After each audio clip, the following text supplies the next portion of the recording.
guessing things didn't go to plan. Oh dear, let's begin.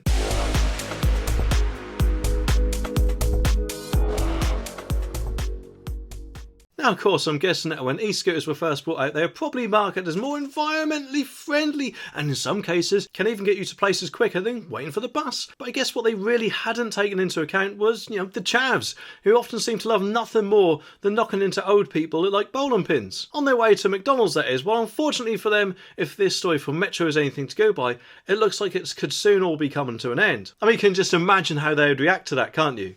Talk to the hand, man. I can't afford the bus. What do you mean, do walk?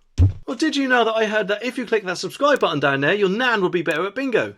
The article also says that e-scooters are set to be banned from a county where they were being trialled. The rental scheme was launched in Canterbury, Kent in November 2020 and was due to last until 2024. However, the scheme is being wound down within the next couple of months over safety concerns. Councillor David Brazier said that as we are nearing the end of the trial, I decided to truncate it before someone was seriously hurt. Well, of course I could be wrong, but to be honest, I think this is mainly down to a few bellends ruining it for the majority of people.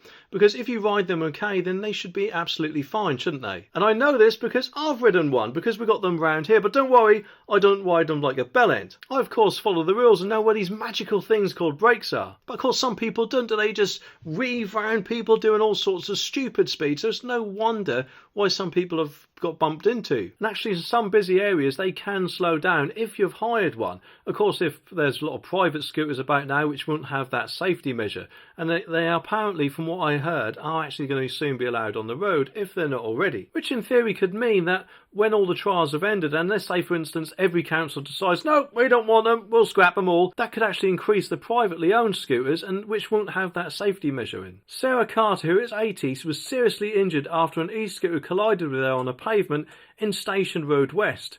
The retired university librarian suffered a broken wrist, cracked jaw and cheekbones after the suspected hit-and-run crash. Canterbury's pilot scheme was one of 30 trials across the UK by the Department of Transport to get people out of cars and make travel greener. Amid the coronavirus pandemic, transport officials twice extended the trial, with local authorities being able to stretch it once more in November 2022. All pilots come to an end in May 2024, and the government will decide on whether or not to approve e-scooters for use on public highways.